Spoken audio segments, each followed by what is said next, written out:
नमस्कार दोस्तों, कृषि रथ के ऑनलाइन प्लेटफॉर्म पर आपका हार्दिक स्वागत है। और अपन कंप्लीट प्रिपरेशन सीरीज में अपन पढ़ रहे थे सेल बायोलॉजी। और लास्ट लेक्चर में अपन ने देखा था क्लोरोप्लास्ट और माइटोकॉन्ड्रिया को। इनके कॉमन नाम के बारे में अपन ने जाना था कि इनको सेल विद इन सेल बोलते हैं और इनको अपन क्या बोलते हैं, एंडोसिम्बायोंट। एंडोसिम्बायोंट और सेल विद इन सेल इसलिए इनको बोला जाता है क्योंकि जब अपन एक यूकेरियोटिक सेल को देखते हैं और जब उस यूकेरियोटिक सेल के अंदर अपन क्लोरोप्लास्ट और माइटोकॉन्ड्रिया को देखते हैं तो अपने को ऐसा लगता है कि जैसे यूकेरियोटिक सेल के अंदर क्या आ गई हो, प्रोकैरियोटिक सेल आ गई हो। इसीलिए एंडोसिम्बायोंट थ्योरी भी वहाँ पर प्रपोज की गई थी, जिसके बारे में अपन ने कल लास्ट क्लास में जाना था। इसके अलावा अपन बात करते हैं इसके डिफरेंट नेम्स के बारे में। क्लोरोप्लास्ट और माइटोकॉन्ड्रिया को अपन क्या क्या बोलते हैं। सेल विद इन सेल आपको समझ में आया। इसके अलावा आपको एंडोसिम्बायोंट भी समझ में आया। इसके अलावा अपन बात करते हैं किसके बारे में, अपन बात करते हैं यहाँ पे माइटोकॉन्ड्रिया के बारे में, जिसको अपन बोलते हैं पावर हाउस ऑफ सेल, क्योंकि यहाँ पे एनर्जी सिंथेसाइज में ये हेल्प करता है, एटीपी के प्रोडक्शन में ये हेल्प करता है। जो अपन खाना खा रहे हैं उसका ऑक्सीडेशन हो रहा है, फूड का ऑक्सीडेशन हो रहा है रेस्पिरेशन के थ्रू, और उससे अपने को क्या मिल रही है, एनर्जी। तो इसमें हेल्प कौन करता है, माइटोकॉन्ड्रिया। लेकिन अपन जो खाना खा रहे हैं वो खाना आ कहाँ से रहा है, वो प्लांट्स के अंदर एक मैकेनिज्म पाई जाती है, फोटोसिंथेसिस। उस फोटोसिंथेसिस के थ्रू अपने को क्या देखने को मिलता है, फूड का फॉर्मेशन देखने को मिलता है, ग्लूकोज का फॉर्मेशन देखने को मिलता है। और उसी की वजह से अपन किसको, क्लोरोप्लास्ट को क्या नाम दे देते हैं, किचन हाउस ऑफ सेल। अपन सेल का किचन भी बोलते हैं किसको, क्लोरोप्लास्ट को।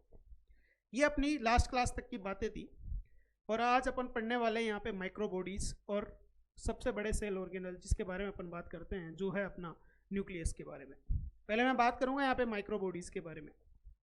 देखिए, जब हम माइक्रोबॉडीज के बारे में बात करते हैं तो माइक्रोबॉडीज और कुछ भी नहीं है बल्कि माइन्यूट वेसिकल्स है, जो यहाँ पर कुछ स्पेशलाइज्ड एंजाइम्स को कंटेन करती है, जिसकी वजह से इनके अंदर क्या स्पेशलाइज्ड फंक्शंस देखने को मिलते हैं। और ये जो माइन्यूट वेसिकल्स हैं, और इन्हीं को अपन क्या बोल देते हैं, माइक्रोबॉडीज। इसके अंदर अपन कौन कौन से ऑर्गेनल्स को पढ़ेंगे, अपन पढ़ेंगे पेरोक्सिसोम को, अपन पढ़ेंगे ग्लाइओक्सिसोम को, अपन पढ़ेंगे स्पिरोसोम को। ये जो ग्लाइओक्सिसोम, पेरोक्सिसोम और जो स्पिरोसोम है, इनको सबको मिला के अपन क्या बोलते हैं, माइक्रोबॉडीज बोलते हैं। ठीक है, किसमें देखने को मिलती है, यूकेरियोटिक सेल में देखने को मिलती है। क्योंकि जब अपन बात करते हैं प्रोकैरियोटिक सेल की तो वहाँ पर अपने को क्या नहीं देखने को मिलता है, मेम्ब्रेन बाउंडेड कोई भी ऑर्गेनल वहाँ पे अपने को देखने को नहीं मिलता है। अब मैं बात करता हूँ यहाँ पे माइक्रोबॉडीज के बारे में। माइक्रोबॉडीज में अपन सबसे पहले बात करेंगे पेरोक्सिसोम के बारे में।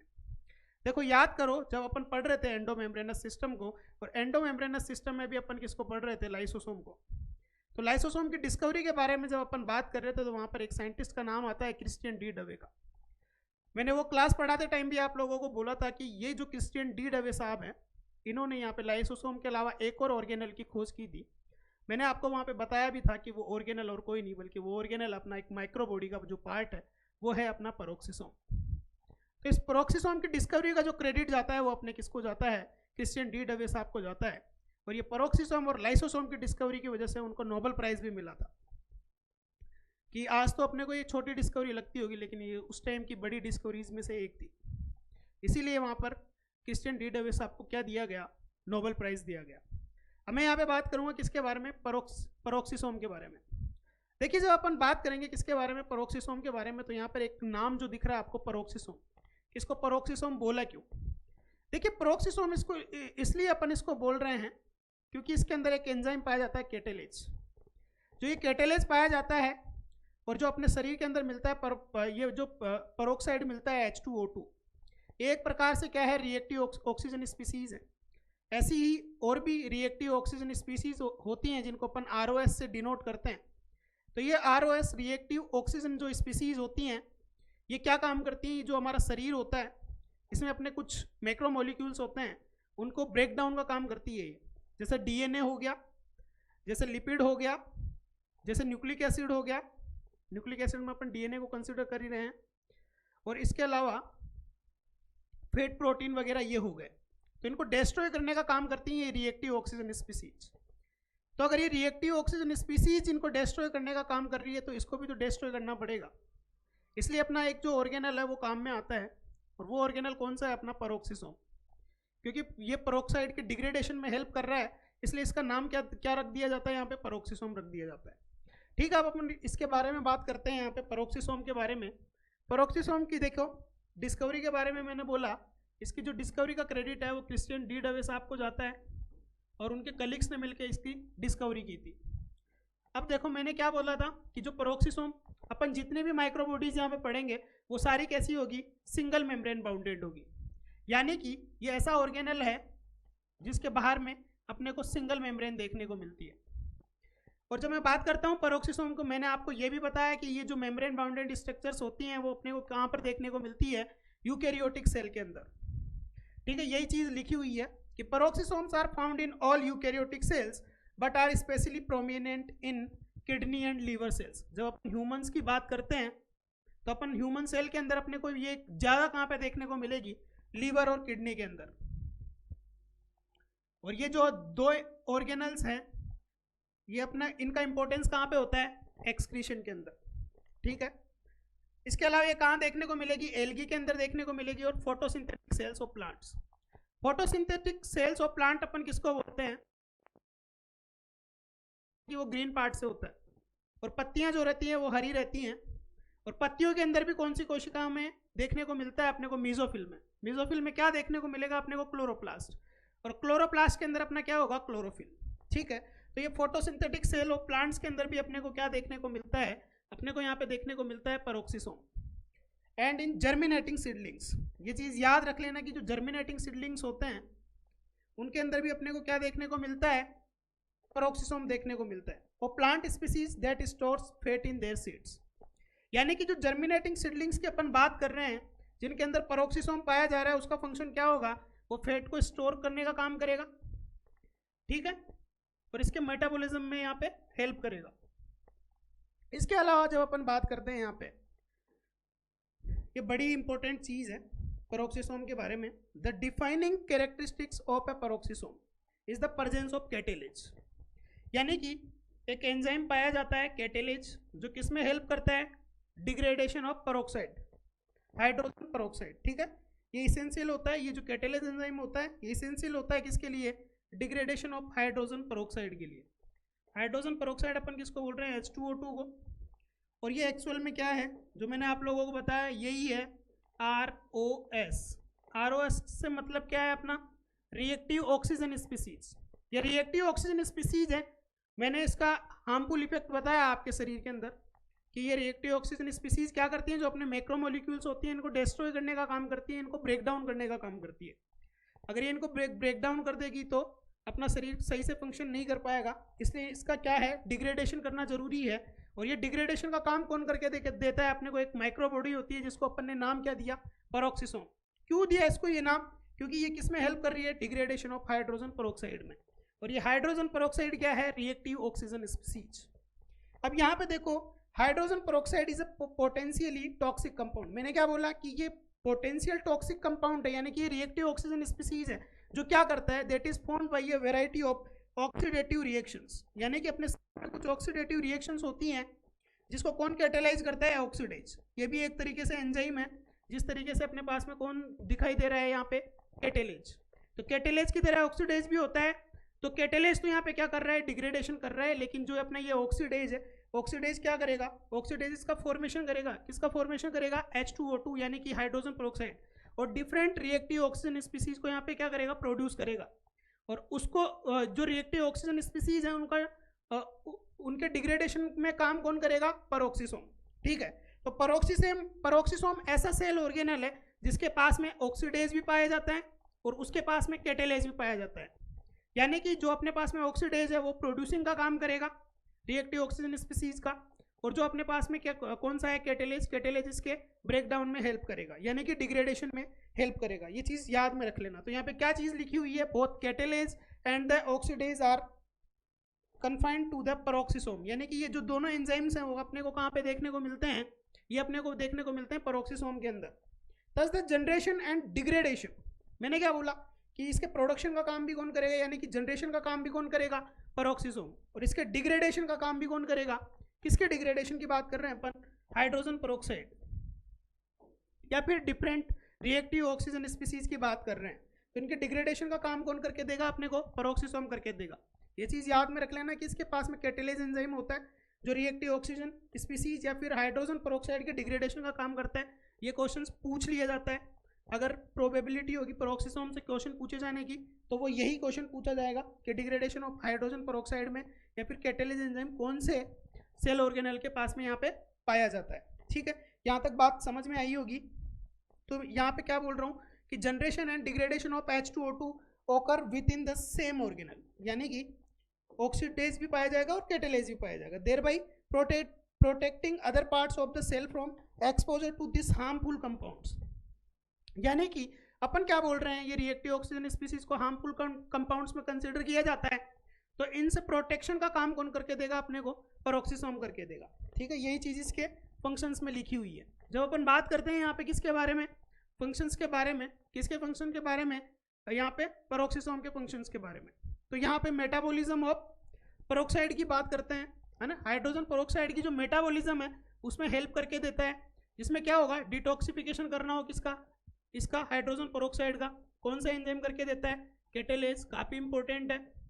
विच can comprised up to 15% of the total protein in the peroxisome. ये लाइन ये बताती है कि यानी कि जितने एंजाइम्स पाए जाते हैं या जितनी प्रोटीन्स पाई जाती है पेरोक्सिसोम के पास में, उसमें कैटालेज जो प्रोटीन है या जो कैटालेज जो एंजाइम है वो कितना परसेंट पार्ट कंटेन करता है, 15% पार्ट। ठीक है, टोटल प्रोटीन का 15% क्या होता है पेरोक्सिसोम के पास में, कैटालेज होता है। ठीक है, यहाँ पे मैं बात करूँगा किसके बारे में, डिटॉक्सिफिकेशन ऑफ हार्मफुल कंपाउंड्स के बारे में। जब मैं बात करता हूँ डिटॉक्सिफिकेशन ऑफ हार्मफुल कंपाउंड्स, ठीक है, उसमें रिएक्टिव ऑक्सीजन स्पीसीज भी आती हैं और डिफरेंट यहाँ पे कंपाउंड्स भी यहाँ पे आते हैं, जिसमें अपने पास में कौन कौन से हैं। देखो, as a peroxidase catalase can use a variety of toxic substances as electron donors. इसमें क्या क्या हो सकते हैं, अपना मिथेनॉल हो सकता है, इथेनॉल हो सकता है, ये क्या है अपने एल्कोहल है। अपन एल्कोहल जो कंज्यूम कर रहे हैं वो भी तो हार्मफुल कंपाउंड है ना, उससे अपने को क्या मिल रहा है, मिथेनॉल मिल रहा है, इथेनॉल मिल रहा है, तो ये भी क्या है, हार्मफुल कंपाउंड्स है। इनके डिटॉक्सिफिकेशन में भी कौन हेल्प करता है, पेरोक्सिसोम हेल्प करता है। ठीक है, इसके अलावा क्या क्या हो सकते हैं, फॉर्मिक एसिड हो सकता है, फॉर्मेल्डिहाइड हो सकता है, नाइट्राइट्स हो सकते हैं और फिनोल्स हो सकते हैं, because all of these compounds are harmful to the cells. यानी कि ये जितने भी कंपाउंड्स के मैंने यहाँ पे नाम लिए और जितने भी कंपाउंड्स यहाँ पे लिखे हुए हैं वो हार्मफुल हैं किसके लिए, अपनी सेल्स के लिए, यानी कि अपनी कोशिका के लिए। तो इनके डिग्रेडेशन का काम कौन करता है, ठीक है, इनके डिटॉक्सिफिकेशन का काम कौन करता है या फिर डिग्रेडेशन का काम कौन करके देता है अपने को, पेरोक्सिसोम। ये चीज़ भी आप लोग याद रख लेना। ऑक्सीडेशन ऑफ फैटी एसिड्स, देखो ऑक्सीडेशन ऑफ फैटी एसिड्स की जब भी बात कर रहे हैं तो यहाँ पर अपन किसकी बात कर रहे हैं, बीटा ऑक्सीडेशन के बारे में बात कर रहे हैं। तो ये जो बीटा ऑक्सीडेशन होता है वो प्राइमरीली फंक्शन किसका होता है, यहाँ पे माइटोकॉन्ड्रिया का। आप लोगों ने सुना होगा कि जो छोटे बच्चे होते हैं उनको क्या है, सर्दी कम लगती है। उनको सर्दी कम लगने का कारण क्या होता है, क्योंकि उनके अंदर एक प्रोसेस पाई जाती है बीटा ऑक्सीडेशन। ठीक है, ये बीटा ऑक्सीडेशन वहाँ पे कौन करके देता है, माइटोकॉन्ड्रिया। लेकिन सारी माइटोकॉन्ड्रिया नहीं करके देता है, इसमें भी कुछ रोल होता है किसका, पेरोक्सिसोम का। इसके बारे में अपन बात करते हैं। पेरोक्सिसोम्स फाउंड इन एनिमल्स, ये एनिमल के अंदर मिलता है, प्लांट के अंदर मिलता है, फंगल सेल्स के अंदर मिलता है। और इसके पास में क्या होते हैं, कुछ एंजाइम्स होते हैं, जो एंजाइम्स क्या करते हैं, ऑक्सीडाइजिंग करते हैं किसका, ऑक्सीडेशन करते हैं किसका, फैटी एसिड्स का। और इस मैकेनिज्म को अपन क्या बोलते हैं, beta oxidation, to provide energy for the cell. ठीक है, बीटा ऑक्सीडेशन से एनर्जी ज़्यादा मिलेगी। ठीक है, तो ये बीटा ऑक्सीडेशन का काम कौन करके दे रहा है यहाँ पे, माइटोकॉन्ड्रिया तो करता ही करता है, लेकिन कुछ मात्रा में अपने को कौन करके देता है, पेरोक्सिसोम भी देता है। कितना करके देता है, अबाउट 25 to 50%। अपन बात करें किसके बारे में, एनिमल सेल के बारे में, अबाउट 25 to 50% फैटी एसिड का जो ऑक्सीडेशन होता है एनिमल टिश्यूज में, वो कहाँ पे होता है, अपना पेरोक्सिसोम में। और बाकी का कहाँ पे होगा, जो मैंने दूसरा ऑर्गेनल बताया कौन सा, माइटोकॉन्ड्रिया। ठीक है, with the reminder localised in mitochondria. तो माइटोकॉन्ड्रिया का भी इंपॉर्टेंट रोल होता है किसमें, बीटा ऑक्सीडेशन में। लेकिन माइटोकॉन्ड्रिया के साथ में और कौन सा ऑर्गेनल है जिसका इंपॉर्टेंट रोल होता है बीटा ऑक्सीडेशन के अंदर, तो वो अपना कौन सा है, पेरोक्सिसोम। ठीक है, और जब बात करते हैं अपन प्लांट और ईस्ट सेल की, on the other and all beta oxidation occurs in peroxisome. कि प्लांट सेल और ईस्ट सेल के अंदर, ईस्ट एक तरीके से क्या है, फंगल सेल ही है भाई, यूनिसेलुलर फंजाई है। तो ये प्लांट सेल और ईस्ट सेल के अंदर, यानी कि फंगल सेल के अंदर जो अपने को देखने को मिल रहा है ये बीटा ऑक्सीडेशन, ये सारा का सारा कहाँ पे होगा, पेरोक्सिसोम के अंदर ही होगा। ठीक है, और जब अपन बात कर रहे हैं एनिमल सेल की, एनिमल सेल में 25 से 50% तो कहाँ पे देखने को मिलेगा अपने को, पेरोक्सिसोम के अंदर, और बाकी का जो रिमेंबर है वो अपने को कहाँ देखने को मिलेगा, माइटोकॉन्ड्रिया के अंदर। ठीक है, इसके अलावा अपन बात करते हैं किसमें, metabolism of nitrogen containing compounds. कुछ नाइट्रोजन कंटेनिंग कंपाउंड्स होते हैं जो भी अपने शरीर के लिए क्या होते हैं, अपनी बॉडी के लिए क्या होते हैं, हार्मफुल होते हैं, उनके भी यहाँ पे मेटाबॉलिज्म में कौन रोल प्ले करता है, पेरोक्सिसोम। इसके अलावा एक चीज़ लिखी हुई है यहाँ पे, कैटाबॉलिज्म ऑफ अनयूजुअल सब्सटेंसेस। अपने शरीर में कुछ अनयूजुअल सब्सटेंसेस होते हैं जिनका भी हार्मफुल इफेक्ट होता है अपने शरीर के ऊपर, तो उनके कैटाबॉलिज्म में, कैटाबॉलिज्म देखिए जब अपन मेटाबॉलिज्म को पढ़ते हैं तो मेटाबॉलिज्म दो प्रकार से होता है, एक एनाबॉलिज्म होता है और एक होता है अपना कैटाबॉलिज्म। जब भी अपन एनाबॉलिज्म की बात करेंगे तो अपन कुछ ना कुछ किसी न किसी चीज सब्सटेंस के सिंथेसिस के बारे में बात करेंगे। सिंथेसिस का मतलब क्या होगा, यानी कि एनाबॉलिज्म में क्या होता है कि कुछ जो सिंपल कंपाउंड्स होते हैं वो मिलकर एक कॉम्प्लेक्स कंपाउंड का फॉर्मेशन करते हैं। और जब अपन बात करेंगे कैटाबॉलिज्म की, तो कैटाबॉलिज्म में क्या होता है कि जो कॉम्प्लेक्स कंपाउंड होता है उसका ब्रेकडाउन होता है सिंपल कंपाउंड्स के अंदर।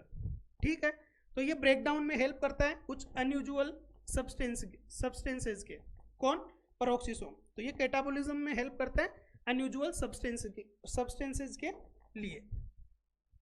अब अपन ने क्या पढ़ लिया, पेरोक्सिसोम पढ़ लिया। अब यहाँ पे अपन किसके बारे में बात करेंगे, ग्लाइऑक्सिसोम के बारे में बात करेंगे।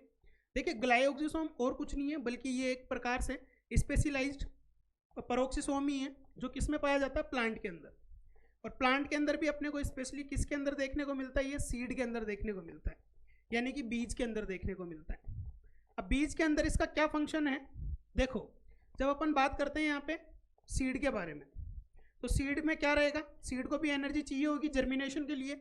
तो सीड में क्या होता है कि वहाँ पे वो कार्बोहाइड्रेट को स्टोर करके नहीं रखता है एज ए एनर्जी सोर्स, वो वहाँ पे स्टोर करके किसको रखेगा, फैट को।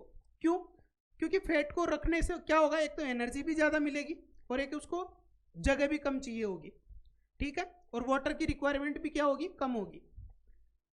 तो अपन इसके बारे में क्या बात कर रहे हैं कि ये क्या है, another functionally distinct type of plant peroxisome, यानी कि ग्लाइऑक्सिसोम और कुछ नहीं बल्कि एक स्पेशलाइज्ड है प्लांट पेरोक्सिसोम ही है जो किसमें अपने को देखने को मिलता है, प्लांट के अंदर देखने को मिलता है। और ये कहाँ पे देखने को मिलेगा, सीडलिंग ऑफ प्लांट स्पीसीज के अंदर। अब ये सीडलिंग ऑफ प्लांट स्पीसीज क्या करती है, मैंने क्या बोला कि ये क्या करती है, कार्बन को एनर्जी सोर्स के रूप में स्टोर करेगी, लेकिन किस फॉर्म में, फैट के रूप में। ये कार्बोहाइड्रेट के रूप में स्टोर नहीं करेगी, किसके रूप में स्टोर करेगी, फैट के रूप में। Seedling of plant species that store carbon and energy reserves in the seeds as fat. और फैट भी कौन सी, ट्राइग्लिसराइड्स यानी कि ट्राइग्लिसरोल्स। ठीक है, समझ में आया। In such species store triglycerols are mobilised and convert to sucrose. देखो जब भी कोई भी सीड है, जर्मिनेशन होगा, जर्मिनेशन के टाइम पे उसको, जर्मिनेशन और जर्मिनेशन के बाद में उसको किसकी रिक्वायरमेंट होगी, एनर्जी की रिक्वायरमेंट होगी। मैंने यहाँ पे क्या बोला कि यहाँ पे एनर्जी को स्टोर किस फॉर्म के रूप में किया जा रहा है, फैट के रूप में किया जा रहा है। अब इस फैट से जब इसको एनर्जी चाहिए होगी तो इसको किस में कन्वर्ट करना पड़ेगा, सुक्रोज और ग्लूकोज के अंदर कन्वर्ट करना पड़ेगा, क्योंकि डायरेक्टली फैट से तो आप एनर्जी ले नहीं सकते।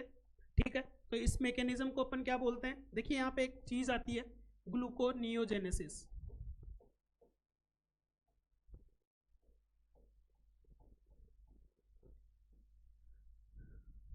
ग्लूकोनियोजेनेसिस का मतलब क्या है, देखो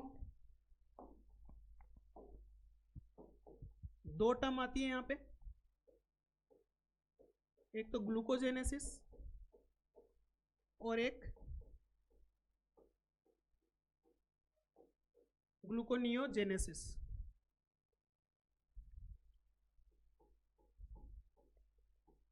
देखिए ग्लूकोजेनेसिस में तो क्या होगा,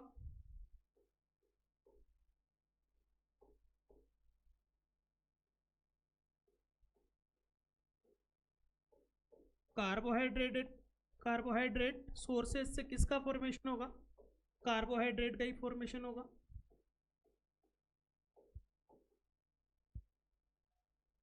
जैसे ग्लूकोज का कन्वर्जन किस में हो जाएगा, ग्लाइकोजन में। लेकिन मैं बात करता हूँ यहाँ पे ग्लूकोनियोजेनेसिस की। ग्लूकोनियोजेनेसिस का मतलब क्या होता है कि जो अपने पास में नॉन कार्बोहाइड्रेट सोर्सेज होते हैं,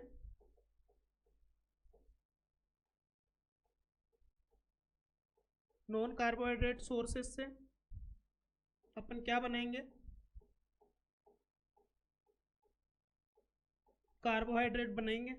ठीक है, जैसे कि अपन किससे बना रहे हैं, फैट से बना रहे हैं या फिर प्रोटीन से बना रहे हैं। इन दोनों से अपन किसका फॉर्मेशन कर रहे हैं यहाँ पे, कार्बोहाइड्रेट का। तो इस मैकेनिज्म को क्या बोला जाता है, ग्लूकोनियोजेनेसिस। तो मैंने यहाँ पे क्या बोला कि जो अपने पास में सीड है, ठीक है, मैंने यहाँ पे क्या बोला, अपने पास में क्या है, सीड है। तो सीड यहाँ पे क्या कर रहा है, ये जो ट्राइग्लिसरॉल्स हैं ये मोबिलाइज्ड होंगे और कन्वर्ट होंगे किसके अंदर, सुक्रोज के अंदर। ठीक है, तो ये जो कन्वर्जन है इसी को अपन क्या बोल रहे हैं, ग्लूकोनियोजेनेसिस। ठीक है, during early post germinative development bye A sequence of events. और ये जो सीक्वेंस ऑफ इवेंट है इसको अपन एक साइकिल भी बोलते हैं, जिसको अपन क्या बोलेंगे, इंक्लूड्स, एक तो ये बीटा ऑक्सीडेशन को कंसीडर करता है as well as pathway known as the glyoxylate cycle. यानी कि ये जो कन्वर्जन होगा वो बीटा ऑक्सीडेशन के थ्रू भी होगा फैटी एसिड्स के, और किसके थ्रू भी होगा, ग्लाइकोजिलेट पाथवे साइकिल के थ्रू भी होगा। तो ये जो ग्लाइकोजिलेट पाथवे या ग्लाइकोजिलेट साइकिल अपने को देखने को मिल रहा है, इसी की वजह से इस माइक्रोबॉडी का यहाँ पे क्या नाम दिया गया, ग्लाइकोजिसोम। ठीक है, जो एक तरीके से क्या है, प्लांट प्रोक्सिसोम ही है, जिसमें अपने को क्या देखने को मिल रहा है, ग्लूकोनियोजेनेसिस। यानी कि ये non carbohydrate source, non carbohydrate source के रूप में अपन किसको ले रहे हैं यहाँ पे, फैट को, क्योंकि यहाँ पे किसका काम कर रहा है, स्टोर कार्बन एनर्जी को किसके रूप में कर रहा है, फैट के रूप में कर रहा है। इस फैट का कन्वर्जन फर्दर किस में होगा, कार्बोहाइड्रेट सोर्स के रूप में होगा, ताकि एनर्जी को क्या किया जा सके, यूटिलाइज किया जा सके। ठीक है, तो ये काम अपने को कौन करके देता है, ग्लाइकोजिसोम। कौन से साइकिल के थ्रू और कौन सी मैकेनिज्म के थ्रू, बीटा ऑक्सीडेशन के through, beta oxidation of fatty acids के through.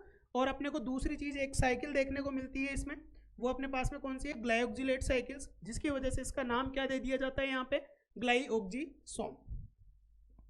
All of the enzymes needed for these process are localized to specialized peroxisomes। ठीक है, यानी कि जो ग्लाइकोजिलेट साइकिल है और जो बीटा ऑक्सीडेशन है, इसके लिए जिन भी एंजाइम्स की रिक्वायरमेंट होगी वो अपने को एक माइक्रोबॉडी के अंदर देखने को मिलेंगे, जिसको अपन क्या बोल देते हैं, ग्लाइकोजिसोम। बस ग्लाइकोजिसोम में आपको इतनी ही चीज़ याद रखनी है। ठीक है, पेरोक्सिसोम आपके समझ में आया होगा और ग्लाइकोजिसोम भी आपके समझ में आया होगा। ठीक है, अब मैं यहाँ पे बात करूँगा किसके बारे में, स्पिरोसोम के बारे में। स्पिरोसोम क्या है, एक तरीके की माइक्रोबॉडी है जिसका रिलेशन किससे होता है, लिपिड से।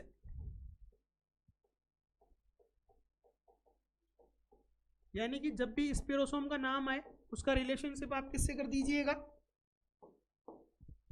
लिपिड से। ठीक है, स्पिरोसोम आर वेसिकल्स ऑफ, इसका डायमीटर कितना होता है, 0.5 to 1 माइक्रोमीटर का इसका डायमीटर होता है, और ये मेम्ब्रेन बाउंडेड स्ट्रक्चर है।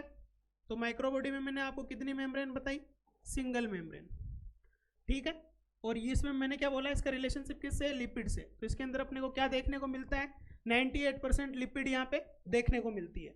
और इसके साथ साथ में यहाँ पे स्पिरोसोम में क्या देखने को मिलते हैं अपने को, कुछ एसिड फोस्फेटेज भी यहाँ पे देखने को मिलते हैं। और मैंने क्या बोला कि जो अपना स्पिरोसोम जो एक तरीके का क्या है, माइक्रोबॉडी है, वो किस में पाया जाएगा, ओनली प्लांट्स में ये अपने को देखने को मिलेगा। किस में, प्लांट सेल्स के अंदर अपने को ये देखने को मिलता है। यहाँ पे 3 माइक्रोबॉडीज पढ़ाई, जिसमें मैंने आपको सबसे पहले पेरोक्सिसोम पढ़ाया। पेरोक्सिसोम अपने को ऑल यूकैरियोटिक सेल्स के अंदर देखने को मिलता है, लगभग सारी यूकैरियोटिक सेल्स में अपने को देखने को मिलता है। ठीक है, जब मैं बात करता हूँ ग्लाइकोजिसोम और स्पिरोसोम के बारे में, तो ये जो ग्लाइकोजिसोम और जो स्पिरोसोम है वो अपने को किसमें देखने को मिलेगा, ओनली प्लांट सेल्स के अंदर ये अपने यहाँ पे देखने को मिलेगा। मैंने यहाँ पे 2 नाम और बताया आपको, 2 माइक्रोबॉडीज और हैं, 3 तो अपन ने पढ़ ली, 4 और ये 5। एक होती है कौन सी, लोमासोम,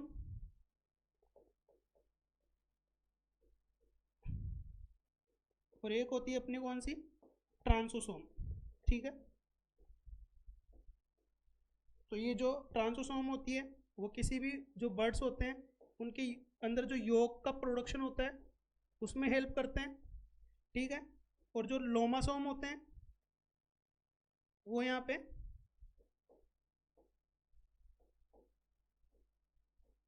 सेल वॉल फॉर्मेशन में हेल्प करते हैं।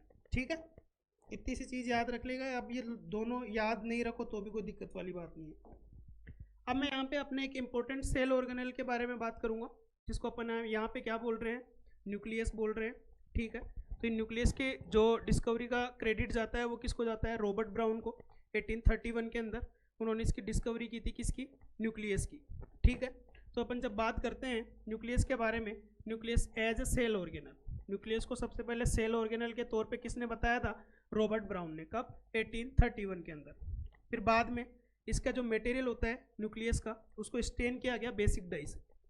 देखिए जो न्यूक्लियर मटेरियल होता है न्यूक्लियस के अंदर, तो वो बेसिक डाई से स्टेन क्यों होता है, क्यों, क्योंकि वो क्या है, एसिडिक मटेरियल है। क्योंकि अपन वहाँ पे क्या देखते हैं, न्यूक्लिक एसिड देखते हैं। डीएनए क्या है, एक तरीके से न्यूक्लिक एसिड ही है। ठीक है, तो एसिड को स्टेन करने के लिए अपन कौन सी डाई का यूज करते हैं, बेसिक डाई का यूज करते हैं। ठीक है, और इस बेसिक डाई को यूज किसने किया था, फ्लेमिंग ने। कौन सी थी वो, एसिटोकार्बीन थी, है ना। और फिर इसके बाद में उसने जो स्टेन स्ट्रक्चर थी न्यूक्लियस के अंदर, उसको उन्होंने, फ्लेमिंग ने नाम क्या दिया था, क्रोमेटिन। ठीक है, तो क्रोमेटिन एक डेंस स्ट्रक्चर है जो किससे यहाँ पे स्टेन होती है, बेसिक डाई से। और इसके बारे में किसने बताया था अपने को, फ्लेमिंग ने बताया था।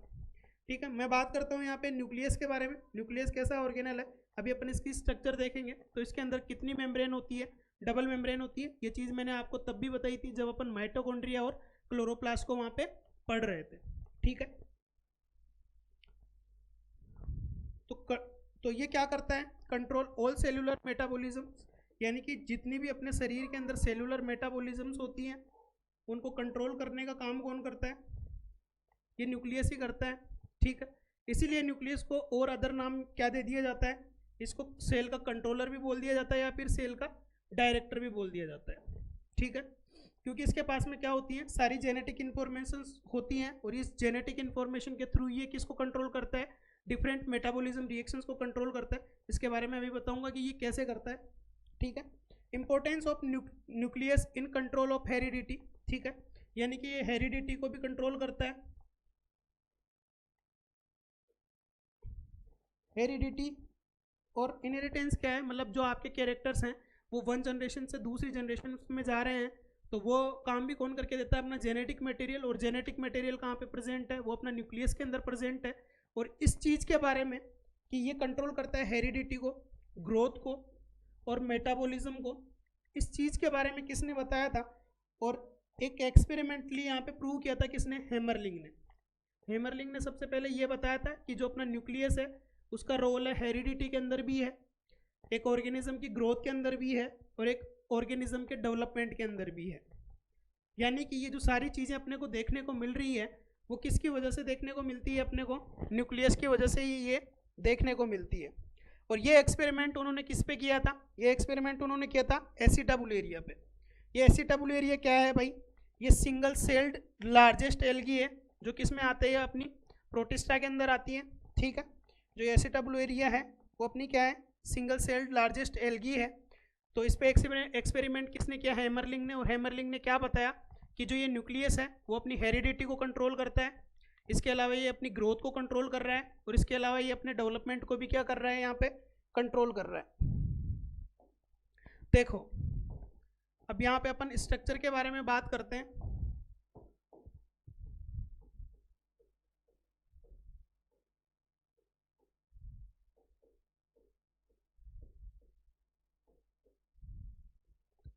Structure of nucleus, structure of nucleus में अपन ने क्या बात की, यहाँ पे सबसे पहले बात की कि ये कैसा ऑर्गेनल है जिसके पास में क्या है, यहाँ पे डबल मेम्ब्रेन बाउंड स्ट्रक्चर है। यानी कि इसके पास में क्या है, दो मेम्ब्रेन्स हैं, एक इनर और एक आउटर।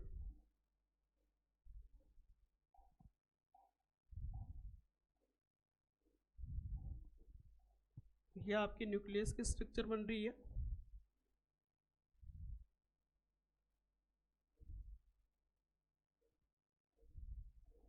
और जब मैंने आपको एंडोप्लाज्मिक रेटिकुलम बताया था, एंडोप्लाज्मिक रेटिकुलम पढ़ाते टाइम पे मैंने आपको बताया था कि जो इसकी न्यूक्लियर एनवलप की जो आउटर मेम्ब्रेन होती है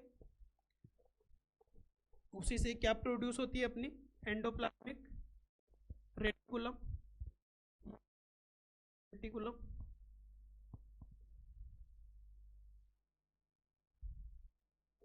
ठीक है। तो यहाँ पे मैंने आपको किस किस चीज़ के बारे में बताया कि ये जो है अपनी आउटर मेम्ब्रेन है,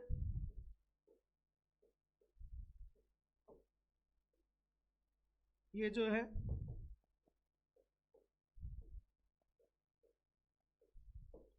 इनर मेम्ब्रेन है, और आउटर मेम्ब्रेन और इनर मेम्ब्रेन के बीच का जो स्पेस है उसको अपन क्या बोलते हैं,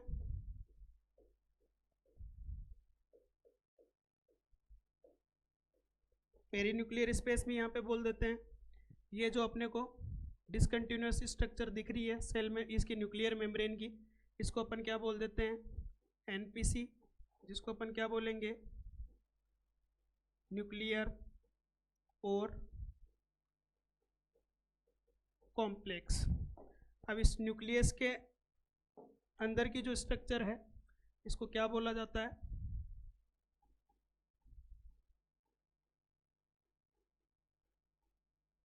न्यूक्लियोप्लाज्म। और इस न्यूक्लियोप्लाज्म में अपने को क्या क्या देखने को मिलती है, इसके अंदर अपने को देखने को मिलेगा ये न्यूक्लियर लेमिना,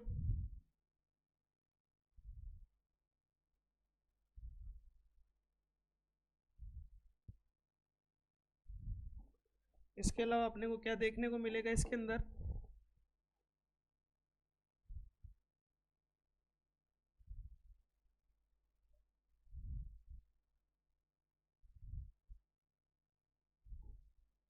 ठीक है। ये जो अपना है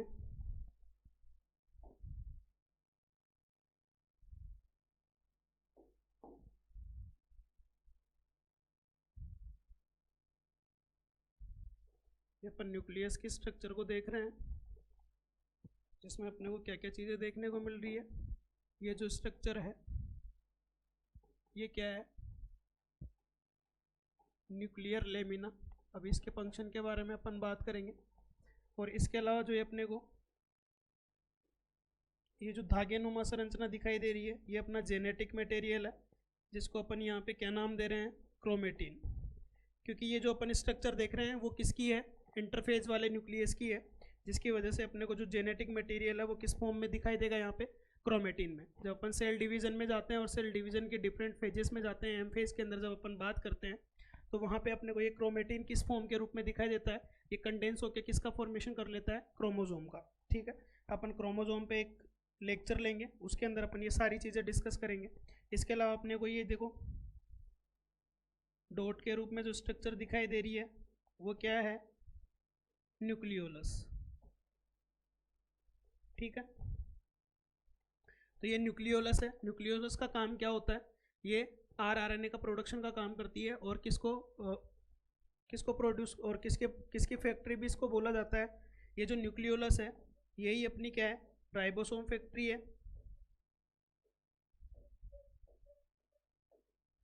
क्योंकि जो राइबोसोम है वो किससे मिलके बने होते हैं, आरएनए प्लस प्रोटीन से। तो जो आरएनए आता है वो कहाँ से आता है, न्यूक्लियोलस से। तो जो राइबोसोम का जो प्रोडक्शन है उसमें हेल्प कौन करता है, अपना न्यूक्लियोलस, ठीक है। कहाँ पाया जाता है, न्यूक्लियस के अंदर। इसके अलावा अपन बात कर रहे हैं किसकी, न्यूक्लियर लेमिना के बारे में। न्यूक्लियर लेमिना का काम क्या होता है, ये सपोर्टिंग मटेरियल के रूप में काम करता है। किसको सपोर्टिंग का काम करता है, किसके, अपने जेनेटिक मटेरियल, यानी कि क्रोमेटिन को सपोर्ट करने का काम करता है। इसके अलावा इसके और डिफरेंट फंक्शंस होते हैं, जिसमें ये क्या करता है, अपना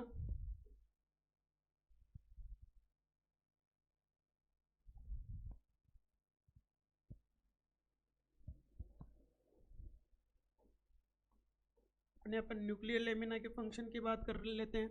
इसके अलावा ये बना किससे होता है,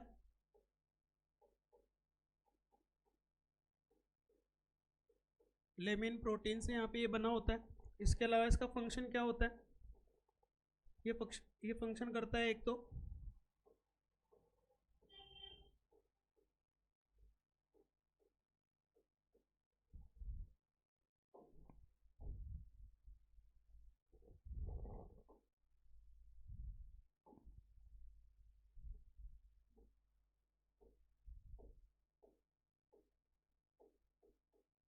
क्रोमेटिन को यहाँ पे क्या करता है, ये सपोर्ट करने का काम करता है। इसके अलावा इसका काम क्या होता है, ये हेल्प करता है किस में, सेल डिवीज़न में। ये अपना जो जेनेटिक मटेरियल है उसके रेप्लिकेशन में और उसके डिस्ट्रीब्यूशन में। ठीक है। अपन इसको न्यूक्लियर पोर कॉम्प्लेक्स के बारे में बात कर लेते हैं।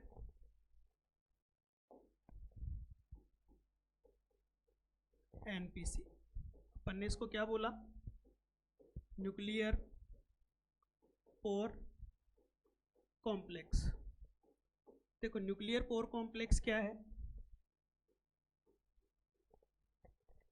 न्यूक्लियर पोर कॉम्प्लेक्स क्या है, मैंने क्या बोला कि जो अपने को एक पोर दिखाई दे रहा है किसके बीच में, न्यूक्लियर मेम्ब्रेन्स के बीच में, तो उसी को अपन क्या बोल देते हैं, न्यूक्लियर पोर कॉम्प्लेक्स बोल दो, या फिर ये एक चैनल के तौर पे काम करते हैं।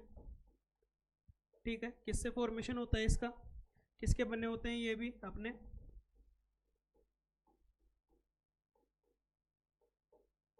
पोरिन प्रोटीन से बने होते हैं। कैसे बने होते हैं वो आपको बताता हूँ। ये देखो, ये अपनी इनर न्यूक्लियर मेम्ब्रेन, ये अपनी आउटर न्यूक्लियर मेम्ब्रेन। ठीक है, ऐसे ही बनाया था मैंने डायग्राम। ठीक है, तो ये इनर मेम्ब्रेन और ये आउटर मेम्ब्रेन, और यहाँ पे इनके बीच में अपने को क्या देखने को मिल रहा है, यहाँ पे ये न्यूक्लियर पोर कॉम्प्लेक्स। कैसा होता है न्यूक्लियर पोर कॉम्प्लेक्स, देखिए इसमें ये माइक्रोट्यूबुल से ही बनता है। तो 8 डिफरेंट प्रकार की माइक्रोट्यूबुल्स होती हैं। ठीक है, ये स्ट्रक्चर आपको दिख रही है। तो ये जो स्ट्रक्चर है अपने पास में, इसी स्ट्रक्चर को अपन क्या बोल रहे हैं, एनपीसी, न्यूक्लियर पोर कॉम्प्लेक्स, या इसी को अपन क्या नाम देते हैं, न्यूक्लियर पोर चैनल्स। ठीक है, अब इसका काम क्या है, ठीक है, अपन इसके क्या किसकी बात कर रहे हैं, फंक्शन की बात कर रहे हैं। तो देखो ये न्यूक्लियस के अंदर वाली साइड है जिसको अपन क्या नाम दे रहे हैं, न्यूक्लियोप्लाज्म। ठीक है, और ये न्यूक्लियस के बाहर वाली साइड है जिसको अपन क्या नाम दे रहे हैं, साइटोप्लाज्म। ठीक है, तो ये साइटोप्लाज्म और न्यूक्लियोप्लाज्म के बीच में जो भी ट्रांसपोर्ट होगा वो किसके थ्रू होगा, यहाँ पे न्यूक्लियर पोर कॉम्प्लेक्सेस के थ्रू होगा या फिर न्यूक्लियर पोर चैनल के थ्रू होगा। ठीक है, यानी कि क्योंकि देखिए जब भी न्यूक्लियस के अंदर किसकी रिक्वायरमेंट्स होंगी, जैसे क्या क्या हो सकते हैं, डिफरेंट आयंस हो सकते हैं। ठीक है, एमिनो एसिड्स हो सकते हैं, न्यूक्लियोटाइड्स हो सकते हैं, या फिर कोई डिफरेंट प्रोटीन्स भी हो सकती है, या और भी कुछ अदर मॉलिक्यूल्स है जिसकी रिक्वायरमेंट किस में रहेगी, न्यूक्लियोप्लाज्म के अंदर। ठीक है, इसके अलावा जब न्यूक्लियोप्लाज्म की जब अपन बात करेंगे, देखिए न्यूक्लियस को अपन क्या बोल रहे हैं, सेल का कंट्रोलर ऑफ सेल बोल रहे हैं। ये मैं आप लोगों को बता देता हूँ कि यहाँ पे न्यूक्लियस को कंट्रोलर ऑफ सेल क्यों बोला जाता है। देखिए सबसे पहली बात तो इसके पास में क्या होता है, जेनेटिक मटेरियल। जेनेटिक मटेरियल या तो आरएनए हो सकता है या फिर प्रोटीन हो सकता है, नहीं आरएनए हो सकता है या फिर डीएनए हो सकता है या फिर आरएनए हो सकता है। तो अपन ने ये माना कि अपना जेनेटिक मटेरियल क्या है, डीएनए है। तो जो डीएनए है वो कहाँ पाया जाएगा, न्यूक्लियस के अंदर पाया जाएगा। तो ये डीएनए से अपने को जो डीएनए के अंदर जो इन्फॉर्मेशन है उसको डिस्ट्रीब्यूट करना है, तो अपन किसके थ्रू करेंगे, डीएनए से अपन क्या बनाएंगे, आरएनए। आरएनए से क्या बनेगा, प्रोटीन। अब अपन जितनी भी यहाँ पे मेटाबॉलिक रिएक्शंस पढ़ रहे हैं, मेटाबॉलिक रिएक्शंस के अंदर अपने को क्या है, डिफरेंट एंजाइम्स की क्या होती है, रिक्वायरमेंट्स होती हैं। तो ये जो रिक्वायरमेंट्स होती हैं वो फुलफिल कैसे होती है, देखिए एंजाइम कुछ भी नहीं है, एंजाइम एक तरीके की क्या है, प्रोटीन है। ये प्रोटीन कहाँ से आ रही है, तो ये प्रोटीन अपने आ रही है कहाँ से, साइटोप्लाज्म से। साइटोप्लाज्म में ये कहाँ से आई, देखिए जब मैंने बात की थी, आपको राइबोसोम पढ़ाया होगा प्रोकैरियोटिक सेल के अंदर। तो राइबोसोम का काम क्या होता है, प्रोटीन फॉर्मेशन का काम होता है। तो ये प्रोटीन का फॉर्मेशन कैसे होता है, ये किसके थ्रू होता है, आरएनए के थ्रू। आरएनए भी कौन सा, मैसेंजर आरएनए। ठीक है, अब ये मैसेंजर आरएनए कहाँ से आता है, डीएनए से आता है। जब डीएनए से आरएनए बनता है, ये जो एमआरएनए बन रहा है इसको अपन क्या बोल दे रहे हैं यहाँ पे,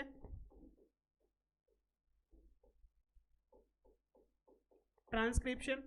ठीक है। ट्रांसक्रिप्शन में क्या होगा, डीएनए से आरएनए बनेगा, यानी कि जो डीएनए के अंदर जो इंफॉर्मेशन है वो किस में चली जाएगी, यहाँ पे आरएनए में, और ये आरएनए से फिर फर्दर किस में जाएगी, प्रोटीन के अंदर।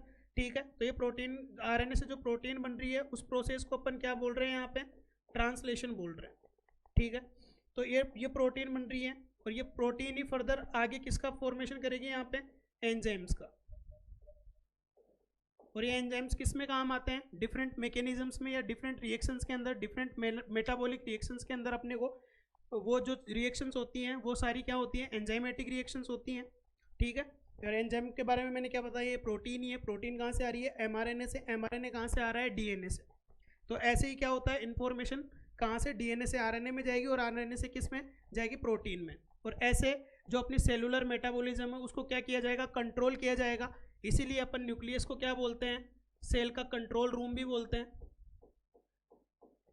क्योंकि अगर एंजाइम प्रोड्यूस ही नहीं करेगा तो क्या वो मेटाबॉलिक रिएक्शन हो पाएगी क्या। ठीक है, तो इस प्रकार से ये मेटाबॉलिक रिएक्शन को कंट्रोल करने का काम कौन करता है, अपना न्यूक्लियस करता है। ठीक है, कैसे करता है वो चीज़ मैंने आपको बता दी है, लेकिन अपन यहाँ पे बात कर रहे थे किसके बारे में, न्यूक्लियर पोर कॉम्प्लेक्स के बारे में। तो न्यूक्लियर पोर कॉम्प्लेक्स में मैंने क्या बोला कि ये ट्रांसपोर्ट का काम करता है। अब ये जो यूकैरियोटिक सेल की जब अपन बात करते हैं, जो एमआरएनए का फॉर्मेशन होता है ना, वो कहाँ पे होता है, न्यूक्लियोप्लाज्म में होता है। ठीक है, डीएनए से जो आरएनए बनेगा, एमआरएनए बनेगा, वो कहाँ बनेगा, न्यूक्लियोप्लाज्म में बनेगा। और न्यूक्लियोप्लाज्म से इसको कहाँ पे, साइटोप्लाज्म में भेजा जाएगा, ताकि ये राइबोसोम के पास में जाके अटैच हो सके, वहाँ से टीआरएनए यहाँ पे एमिनो एसिड्स ला सके, और किसका फॉर्मेशन हो सके, प्रोटीन का फॉर्मेशन हो सके। ये जो ions, amino acids, nucleotides, proteins वगैरह हैं, ये कहाँ से आ रही है, साइटोप्लाज्म से। तो ये जो ट्रांसपोर्ट है न्यूक्लियस के अंदर या न्यूक्लियस से साइटोप्लाज्म के अंदर, तो इस ट्रांसपोर्ट का फंक्शन में हेल्प कौन करता है, अपना न्यूक्लियर पोर कॉम्प्लेक्स। दिख रहा है आपको न्यूक्लियर पोर कॉम्प्लेक्स। तो न्यूक्लियर पोर कॉम्प्लेक्स का फंक्शन क्या हो गया यहाँ पे, न्यूक्लियर ट्रांसपोर्ट का।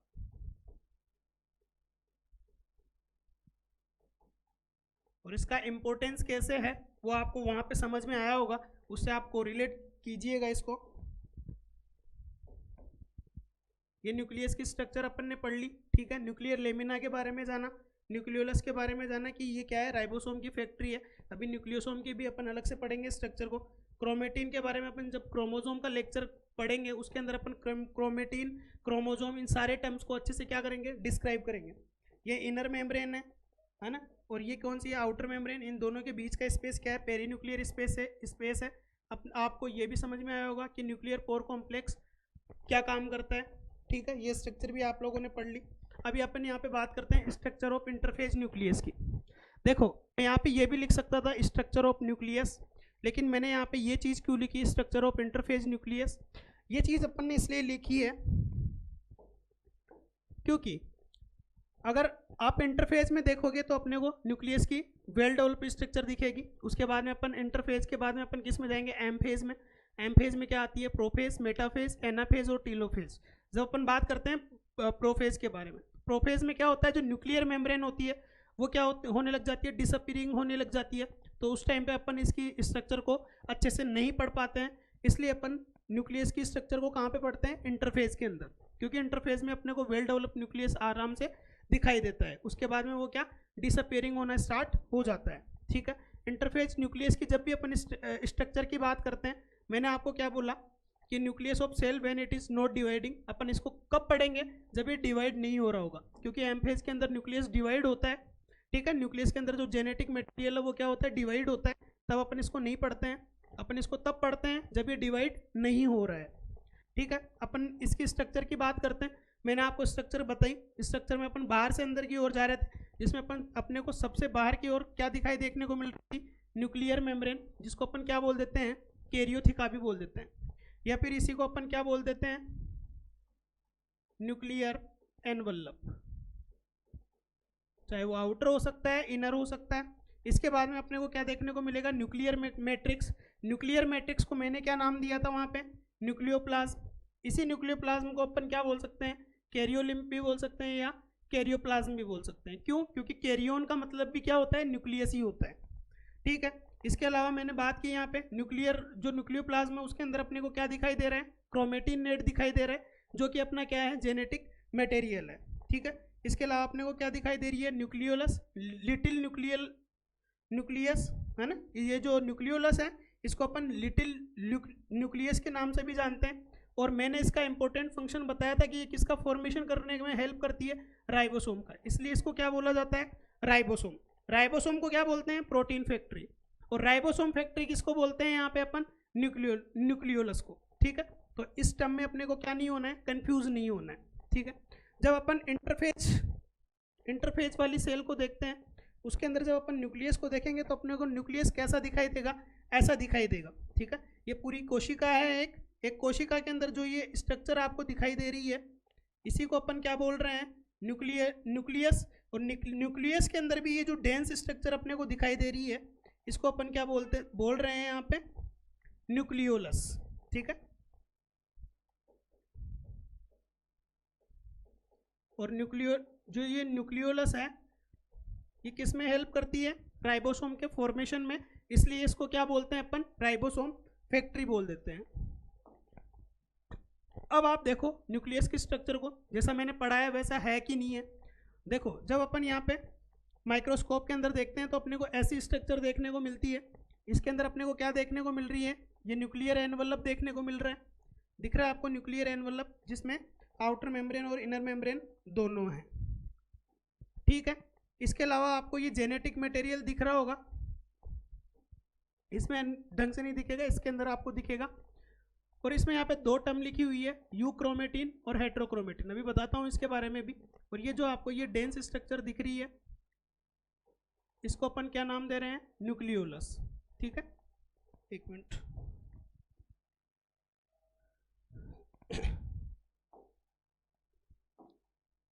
और यहाँ पे ये जो डिसकंटिन्यूस स्ट्रक्चर है मेम्ब्रेन की, ये अपने पास में क्या है, ये अपने क्या है, न्यूक्लियर पोर कॉम्प्लेक्स। अब देखो आप न्यूक्लियस को देखो, बहुत सारे यहाँ पे आपको ये पोर दिख रहे होंगे, ये सबको मिला के अपन क्या बोलते हैं, न्यूक्लियर पोर कॉम्प्लेक्स। ठीक है, ये देखो ये अपनी क्या है, इनर न्यूक्लियर मेम्ब्रेन है, या आउटर न्यूक्लियर मेम्ब्रेन है। और यहाँ पे इनके बीच में ये कि अपने को क्या देखने को मिल रहा है, न्यूक्लियर पोर कॉम्प्लेक्स यहाँ पे देखने को मिल रहा है।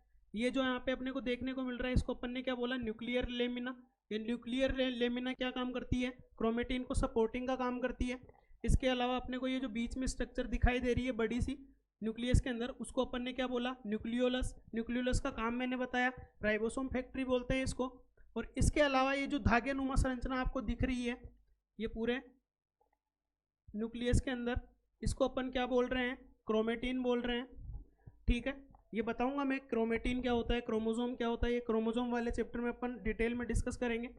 ये देखो outer nuclear membrane, inner nuclear membrane, perinuclear space, outer और इनर के बीच में आ गया।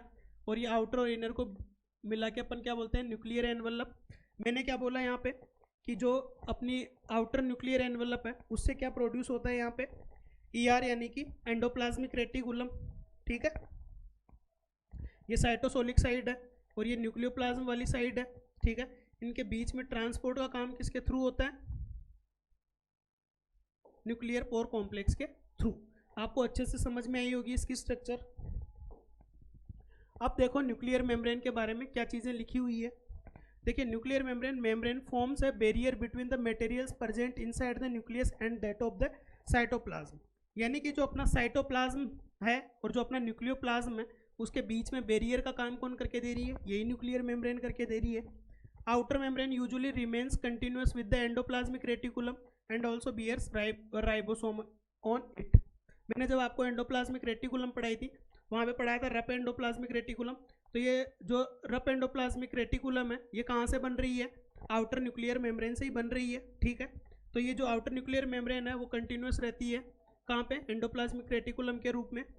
Eight a number of places the nuclear envelope interrupted by minute pores. इन माइन्यूट पोर्स को अपन क्या बोल रहे हैं, nuclear pore complex, which are formed by the fusion of its two membranes.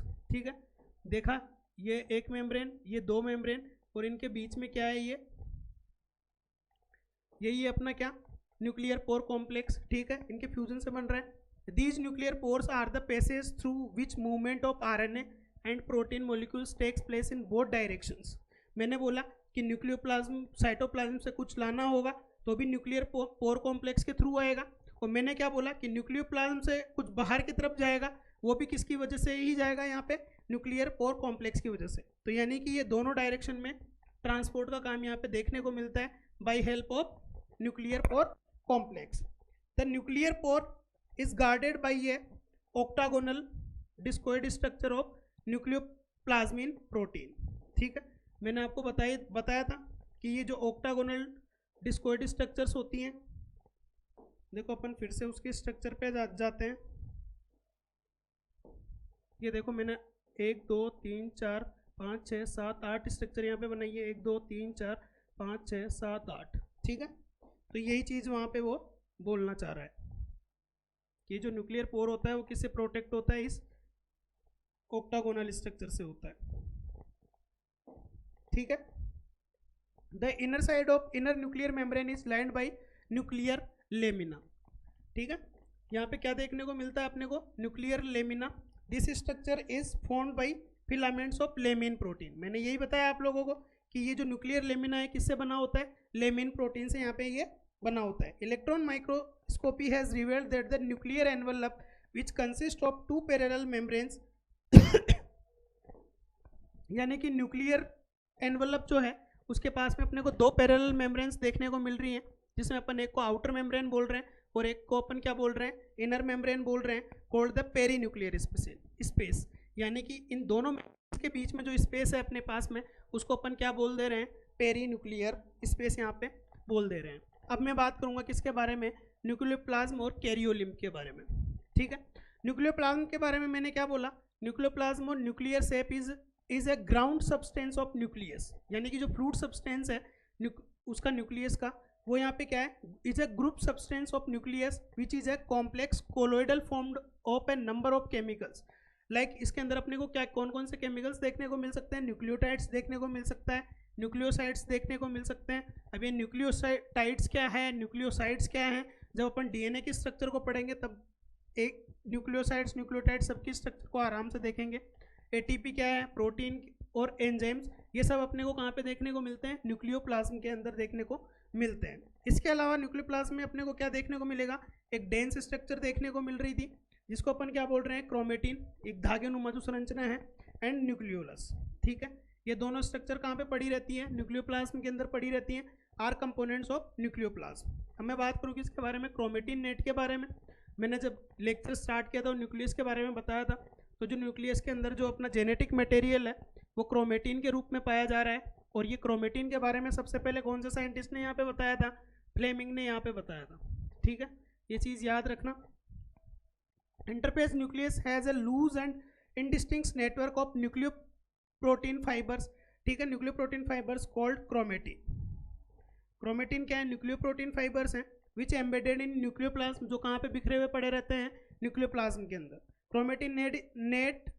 Chromatin net is mainly formed of DNA and stone protein. ये जो chromatin है वो अपना किससे बना हुआ है, डीएनए और प्रोटीन से बना हुआ है।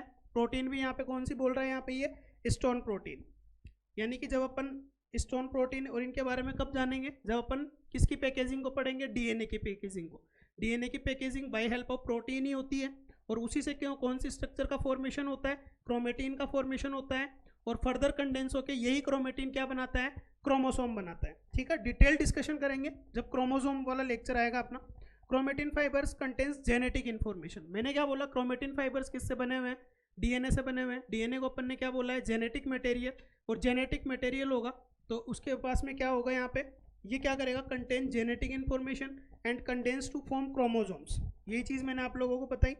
During different stages of cell division, cells show structural chromosomes, structured chromosome in place of nucleus. यानी कि क्रोमेटिन नहीं दिख के वहाँ पे अपने को क्या दिखाई देगा, क्रोमोसोम दिखाई देंगे।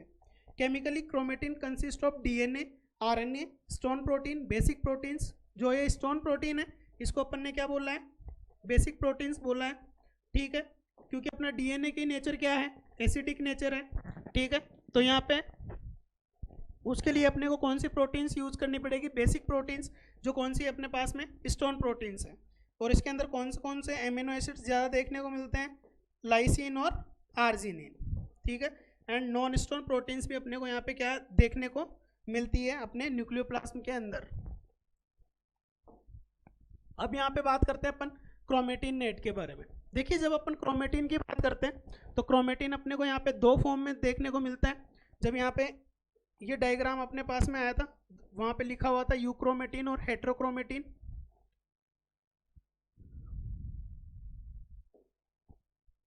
ये देखो ये यूक्रोमेटिन और ये हेट्रोक्रोमेटिन।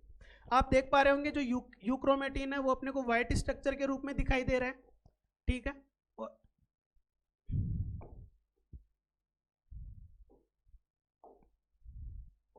यूक्रोमेटिन अपने को व्हाइट स्ट्रक्चर के रूप में दिखाई दे रहा है और हेट्रोक्रोमेटिन अपने को ब्लैक स्ट्रक्चर के रूप में दिखाई दे रहा है। इसका मतलब क्या है कि जो अपना हेट्रोक्रोमेटिन है वो क्या है, हाईली डेंस स्ट्रक्चर है,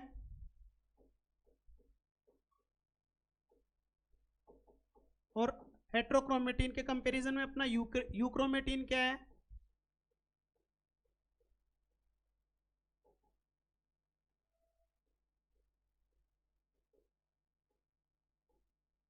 लेस डेंस स्ट्रक्चर यहाँ पे है, ठीक है। यही चीज़ यहाँ पे लिखी हुई है कि जो अपना ये क्रोमेटिन है वो किस फॉर्म में पाया जा रहा है, दो फॉर्म में पाया जा रहा है। एक अपना हेट्रोक्रोमेटिन है और एक अपना क्या है, यूक्रोमेटिन। हेट्रोक्रोमेटिन क्या है, यहाँ पे हाईली डेंस और पैक्ड डीएनए रहता है, ठीक है।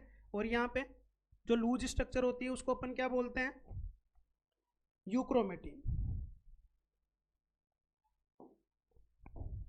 ठीक है। यूक्रोमेटिन में क्या आ रहा है, देखो यूक्रोमेटिन में दिस इज लाइटली स्टेन्ड, ठीक, कि ये कैसी स्ट्रक्चर है, लाइटली स्टेन्ड स्ट्रक्चर है। And diffuse part of chromatin which is transcriptionally और जेनेटिकली मोर एक्टिव, ठीक है। क्रोमेटिन में अपन देखेंगे इनके अंदर डिफरेंस क्या क्या होता है। अभी आप इसकी डेफिनेशंस देख लो कि बस आपके दिमाग में ये होना चाहिए कि यूक्रोमेटिन क्या है और हेट्रोक्रोमेटिन क्या है। बाकी इसके बारे में डिटेल डिस्कशन और इसके बारे में अपन डिफरेंस भी देखेंगे कि यूक्रोमेटिन और हेट्रोक्रोमेटिन में डिफरेंस क्या होता है। लेकिन मैं यहाँ पे बता दूँ आपको, ये बेसिक सी इन्फॉर्मेशन है कि यूक्रोमेटिन क्या है, लाइटली स्टेन्ड जो क्रोमेटिन का पार्ट है उसको अपन क्या बोल देते हैं, यूक्रोमेटिन बोल देते हैं। लाइटली स्टेन्ड है यानी कि ये डेंसली पैक्ड भी नहीं है एज कम्पेयर टू हेट्रोक्रोमेटिन, तो उसकी वजह से क्या होगी, ये ट्रांसक्रिप्शन यहाँ पे ज़्यादा देखने को मिलेगा। और ट्रांसक्रिप्शन ज़्यादा देखने को मिलेगा इसकी वजह से अपन इसको क्या बोल देते हैं कि ये कैसी स्ट्रक्चर है यहाँ पे, जेनेटिकली मोर एक्टिव। किसके कंपैरिजन में, ये अपने हेट्रोक्रोमेटिन के कंपैरिजन में। मैंने क्या बोला, ये लाइटली स्टेन्ड है तो ये कैसी स्ट्रक्चर होगी, हेट्रोक्रोमेटिन डार्क स्टेन्ड स्ट्रक्चर होगी, थिक स्ट्रक्चर होगी एंड कंडेंस पार्ट होगा, इसीलिए तो ज़्यादा स्ट्रेन हो रही है, कंडेंस ज़्यादा है इसी वजह से। Heterochromatin is genetically less active, ठीक है। और इनएक्टिव क्रोमेटिन भी अपन इसको बोल देते हैं। क्यों बोलते हैं, क्या चीज़ें होती है, फिर से बोल रहा हूँ कि अपन जब क्रोमोसोम और क्रोमेटिन के बारे में पढ़ेंगे वहाँ पे पढ़ेंगे। यहाँ पे आप टाइप देख लीजिए किसका, हेट्रोक्रोमेटिन का। हेट्रोक्रोमेटिन यहाँ पे दो चीज़ों को बोला, दो इसके टाइप बताए हुए हैं, एक अपना कॉन्स्टिट्यूटिव है और एक अपना फैकल्टेटिव। इतना जान लो कि जो कॉन्स्टिट्यूटिव होता है उसका मतलब होता है कि वो हमेशा हेट्रोक्रोमेटिन के रूप में ही प्रेजेंट रहेगा। और फैकल्टेटिव में क्या होगा, फैकल्टेटिव अपन किसी भी चीज़ को बोलते हैं ना, इसका मतलब क्या होता है कि वो एक्चुअल में वो नहीं होता है, लेकिन जिस नाम के आगे अपन ने फैकल्टेटिव लगा दिया वो दूसरा काम करने के अलावा जो अपन ने फैकल्टेटिव के आगे लगाया है वो भी फंक्शन शो कर सकता है। इसीलिए अपन ने क्या बोला, फैकल्टेटिव हेट्रोक्रोमेटिन, कि जो वास्तव में क्या नहीं है, हेट्रोक्रोमेटिन नहीं है, लेकिन वो हेट्रोक्रोमेटिन बन सकता है, ठीक है। तो फैकल्टेटिव अब अपन ने कॉन्स्टिट्यूटिव हेट्रोक्रोमेटिन में क्या देखा, occurs in all cells in all stages, यानी कि सेल्स की जितनी भी स्टेजेस होंगी उसमें ये क्या रहेगा, हेट्रोक्रोमेटिन ही रहेगा। और इसका अपने को सबसे बड़ा एग्जांपल कहाँ देखने को मिलता है, सेंट्रोमेरिक रीजन के अंदर देखने को मिलता है। फैकल्टेटिव हेट्रोक्रोमेटिन में क्या होता है, ओकर्स इन सम सेल्स इन सम स्टेजेस, यानी कि ये कुछ सेल्स के अंदर ही देखने को मिलेगा और कुछ स्टेजेस के अंदर ही अपने को ऐसा देखने को मिलेगा। जैसा अपने को किस में देखने को मिलता है, बार बॉडी ऑफ फीमेल्स के अंदर देखने को मिलता है। अब ये बार बॉडी क्या है, ये सारी चीज़ें डिस्कस करने की है कहाँ पे, जेनेटिक्स के अंदर। अब अपन क्या करते हैं, इसको लेक्चर को यहाँ पे एंड करेंगे क्या पढ़ के, न्यूक्लियोलस। देखो न्यूक्लियोलस क्या है, न्यूक्लियोलस मैंने आपको क्या बोला कि इसको अपन क्या बोल रहे हैं, राइबोसोम फैक्ट्री बोल रहे हैं। यानी कि ये क्या करता है, आरआरएनए का फॉर्मेशन करने का काम कौन करता है? यही करता है। तो द न्यूक्लियोलाई आर स्पेरिकल। कैसी स्ट्रक्चर होती है? स्पेरिकल। अपन ने देखा था ऐसी सी स्ट्रक्चर थी, थोड़ी डेंस स्ट्रक्चर थी, एंड मेम्ब्रेनलेस स्ट्रक्चर। इस पे भी इंपॉर्टेंट लगा लेना। न्यूक्लियस कैसी स्ट्रक्चर है? न्यूक्लियस तो बाई मेम्ब्रेनस स्ट्रक्चर है, लेकिन जब अपन बात करेंगे, देखो पढ़ते टाइम पे ये चीज़ ध्यान रखनी चाहिए कि जब अपन क्या पढ़ रहे हैं? न्यूक्लियोलस। और जब अपन जल्दीबाजी करते हैं तो अपन न्यूक्लियोलस को भी क्या पढ़ लेते हैं? न्यूक्लियस। तो जब भी ऐसा कोई क्वेश्चन आए तो 2 बार जरूर पढ़ना उसको कि वो न्यूक्लियस है कि न्यूक्लियोलस है, क्योंकि न्यूक्लियोलस तो कैसी स्ट्रक्चर है अपनी? न्यूक्लियोलस तो अपनी न्यूक्लियस तो कैसी स्ट्रक्चर है? बाई मेम्ब्रेनस स्ट्रक्चर है। लेकिन जब अपन बात कर रहे हैं किसके बारे में? न्यूक्लियोलस के बारे में, तो न्यूक्लियोलस अपनी ऐसी स्ट्रक्चर है जो कैसी है? मेम्ब्रेनलेस स्ट्रक्चर है, यानी कि इसके पास में कोई भी अपनी मेम्ब्रेन नहीं होती है। So that the content of nucleolus is continuous. Continuous कहाँ पे रहेगा? न्यूक्लियोप्लाज्म के अंदर रहेगा, ठीक है। और ये चीज सबसे इंपॉर्टेंट है कि site for active ribosomal RNA. देखो राइबोसोम किस किस से मिलके बना होता है? आरआरएनए, ठीक है। डिफरेंट टाइप्स के आरआरएनए होते हैं, है ना। तो ये जो डिफरेंट टाइप्स के आरआरएनए हैं वो कहाँ पे बन रहे हैं? ये बन रहे हैं अपनी न्यूक्लियोलस के अंदर। इसीलिए न्यूक्लियोलस को क्या बोला जाता है कि ये किसकी फैक्ट्री है? राइबोसोम की। मतलब न्यूक्लियोलस जितनी ज़्यादा होगी उतनी अपने क्या होंगे? अपने पास में राइबोसोम्स होंगे। और राइबोसोम जितने ज़्यादा होंगे उतना ही अपने पास में क्या होगा? प्रोटीन फॉर्मेशन होगा। तो ये देखा गया है कि कोई भी अगर ऐसी सेल है जो एक्टिवली पार्टिसिपेट है किसके अंदर? प्रोटीन फॉर्मेशन के अंदर, उसकी जो न्यूक्लियस साइट है, जो न्यूक्लियस की साइज है वो भी बड़ी होगी, और उसके साथ साथ में उसके अंदर अपने को जो नंबर ऑफ न्यूक्लियोलस है वो भी अपने को क्या देखने को मिलेंगे? ज़्यादा देखने को मिलेंगे। ज़्यादा क्यों देखने को मिलेंगे? क्योंकि वो एक्टिवली पार्टिसिपेट है किसमें? प्रोटीन फॉर्मेशन में। प्रोटीन फॉर्मेशन के लिए उसको क्या चाहिए? राइबोसोम। और राइबोसोम के फॉर्मेशन के लिए अपने को क्या चाहिए? न्यूक्लियोलस। यानी कि जितनी ज़्यादा सेल के पास में जितनी ज़्यादा न्यूक्लियोलस होगी उतने ही ज़्यादा उसके पास में आरआरएनए होंगे। आरआरएनए होंगे मतलब उसके पास में उतने ही ज़्यादा क्या होंगे?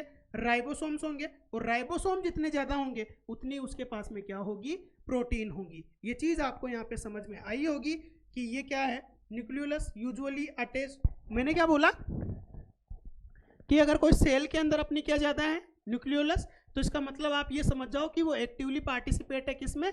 प्रोटीन फॉर्मेशन में। यानी कि वो प्रोटीन का फॉर्मेशन क्या कर रही है? ज़्यादा कर रही है। अब अपन आगे बढ़ते हैं। Nucleolus usually attach to chromatin, ठीक है। अब देखो जब अपन क्रोमोजोम पढ़ेंगे तो क्रोमोजोम में 2 कॉन्स्ट्रिक्शंस पाए जाते हैं, प्राइमरी कॉन्स्ट्रिक्शंस और सेकेंडरी कॉन्स्ट्रिक्शंस। चिंता मत करो, जब क्रोमोजोम आएगा तब आपको प्राइमरी कॉन्स्ट्रिक्शंस भी समझ में आएगा और सेकेंडरी कॉन्स्ट्रिक्शंस भी समझ में आएगा। प्राइमरी कॉन्स्ट्रिक्शंस अपन सेंट्रोमेरिक रीजन को बोलते हैं, और जो सेकेंडरी कॉन्स्ट्रिक्शंस होता है उसको अपन क्या बोलते हैं? न्यूक्लियोलर ऑर्गेनाइजिंग रीजन, यानी कि NOR। तो ये जो न्यूक्लियोलर ऑर्गेनाइजिंग रीजन होता है क्रोमोजोम के पास में, उसी से क्या प्रोड्यूस होती है? अपनी न्यूक्लियोलस, ठीक है। तो ये क्या बोल रहे हैं? Nucleolus usually attach to chromatin और क्रोमोजोम एट स्पेसिफिक साइट्स। एक स्पेसिफिक साइट्स पे अटैच होती है क्रोमेटिन में या क्रोमोजोम में, जिसको अपन क्या बोल रहे हैं? Nucleolar organiser region. और इसी को अपन क्या बोल दे रहे हैं? NOR। यानी कि क्रोमोजोम या क्रोमेटिन पे कोई भी ऐसी साइट जिसपे क्या अटैच है? अपनी न्यूक्लियोलस, उसी को अपन क्या बोल रहे हैं? उसी को अपन क्या बोल रहे हैं? Nucleolar organiser region, NOR। Nucleolus is called ribosome factory. ये चीज़ तो आपको मैंने 3-4 बार बोल दी है, ये तो आपको याद भी हो जानी चाहिए कि राइबोसोम फैक्ट्री क्यों बोलते हैं अपन किसको? न्यूक्लियोलस को। Larger and more numerous nucleoli are present in cell actively carrying out protein synthesis. यानी कि कोई भी कोशिका में, यही चीज़ मैंने आपको बताई कि किसी कोशिका में अगर प्रोटीन सिंथेसिस ज़्यादा होगा तो उसके पास में ज़्यादा क्या होने चाहिए? राइबोसोम। राइबोसोम ज़्यादा होने के लिए उसके पास में क्या ज़्यादा होना चाहिए? न्यूक्लियोलस, ठीक है। तो आज के लेक्चर को अपन यहीं पे समाप्त करते हैं कि अपन ने क्या क्या चीज़ें पढ़ी। माइक्रोबॉडीज़ पढ़ी। माइक्रोबॉडीज़ में अपन ने क्या क्या पढ़ा? पेरोक्सिसोम पढ़ लिया, ग्लाइकोजिसोम पढ़ लिया, स्पिरोसोम पढ़ लिया। उसके बाद में अपन ने किस किस स्ट्रक्चर को देखा है भाई? न्यूक्लियोलस की, ये न्यूक्लियस की स्ट्रक्चर को देखा। और न्यूक्लियस की स्ट्रक्चर में अपन ने क्या क्या चीज़ें देखी? उसकी मेम्ब्रेन को देखी, उसके अंदर अपन ने न्यूक्लियोप्लाज्म को देखा। न्यूक्लियोप्लाज्म के साथ साथ अपन ने उसमें क्या देखा? जेनेटिक मटेरियल जो क्रोमेटिन के रूप में पड़ा हुआ है वो देखा। और क्रोमेटिन या क्रोमोसोम से अटैच एक स्पेशल स्ट्रक्चर होती है जो मेम्ब्रेन लेस स्ट्रक्चर होती है, जिसको अपन ने क्या नाम दिया, न्यूक्लियोलस यहाँ पे नाम दिया है। तो ये क्लास यहीं पे समाप्त होती है। लेकिन मैं आपको एक चीज़ बताना भूल गया था, जब अपन क्या पढ़ रहे थे, पेरोक्सिसोम पढ़ रहे थे। देखो, जब भी अपन पेरोक्सिसोम पढ़ते हैं,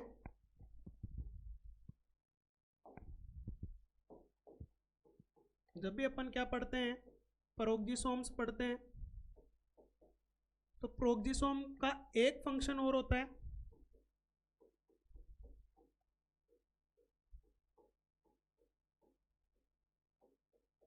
ये किसमें हेल्प करता है,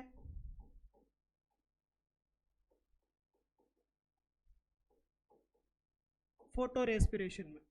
फोटो रेस्पिरेशन एक ऐसी प्रोसेस है जो कहाँ पे पाई जाती है, किसमें, अपने को प्लांट्स में देखने को मिलती है। और प्लांट्स में भी अपने को किसमें, स्पेशली C3 प्लांट्स में देखने को मिलती है ना। केम प्लांट्स के अंदर भी ये अपने को देखने को मिलती है, लेकिन कम देखने को मिलती है। अभी जो फोटो रेस्पिरेशन की प्रोसेस है, वो अपने को यहाँ पे 3 ऑर्गेनल्स के अंदर देखने को मिलती है, जिसको अपन इस ट्रिक से याद रखते हैं, C, P और M। तो ये जो अपना P है वो तो अपना कौन सा ऑर्गेनल है, यही पेरोक्सिसोम हेल्प करता है किसमें, फोटो रेस्पिरेशन में। क्या होती है, कैसी प्रोसेस होती है, ये सब जानोगे जब आप फोटो रेस्पिरेशन पढ़ोगे।